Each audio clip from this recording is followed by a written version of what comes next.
Bank of England, Mervyn King, the governor, announced their latest forecast, even though he said he couldn't predict the future. I mean, it's just incredibly gloomy. A fall in GDP of up to 6%, more than happened in the Great Depression in this country. It's very gloomy, and it's very much at variance with what the government has been saying officially. Although I don't understand why Mervyn King also then says, oh, well, it's going to bounce up again in 2010, which seems strange. I mean, the graph he published has just got to be a joke. Got to be a joke. It just looks absurd. We go down like that, and suddenly... Yeah, looks completely visible, but maybe that's something you'd agree with the government. But I think what I see here in the longer term is, that relations between him and the Prime Minister must be very, very poor. You remember the Prime Minister hesitated for about a year before reappointing him. He obviously did not want to reappoint him. And I suppose Mervyn is trying to reclaim some credibility out there, because obviously the bank has lost a huge amount of credibility. Because he's not popular with the bankers either. No, I guess not. But... well, they don't think he's a banker. They think he's an academic economist. These disasters that have occurred on his watch. The Bank of England was not effective over the bank failures. And I think the massive, sudden reversal in the interest rate policy has also massively discredited the Bank of England.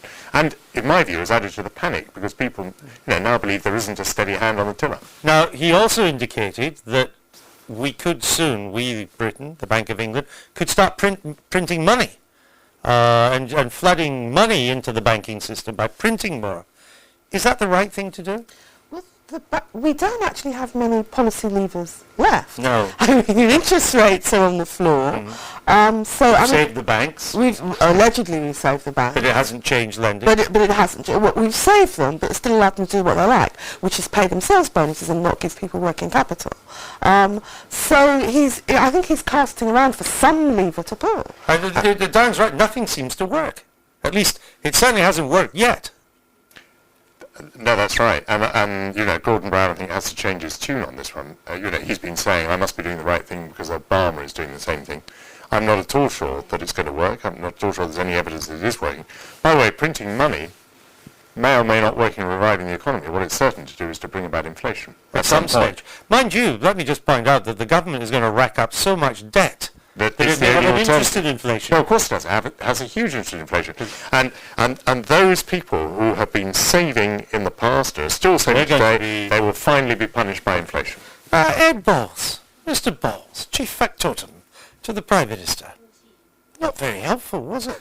What was he on? Well, I don't think he realised he was being recorded. I mean, you wouldn't expect in the Labour Party people to record you. But he was speaking to Labour Party people, so he wasn't sort of under what posh folk call Chatham House rules, was it? I mean, he must have known there was a chance he was getting out. And 100, I mean, at one stage it was going to be the worst since 50 years. Then Mr. Darling said 60. 100. Any advance on 100? I think Ed may now regret what he said. However, if you're right that the 6% statistic is worse than the Depression, then of course Ed Balls would be right. Yes, well, it'll certainly be worse than 100 years. I suppose the difference is, though, that when we entered the Great Depression in the early 30s, we came off a very bad decade, unlike America in the 20s, where it was the roaring 20s. 20s were a very bad decade for Britain. We didn't boom at all. We had a general strike, huge labour unrest.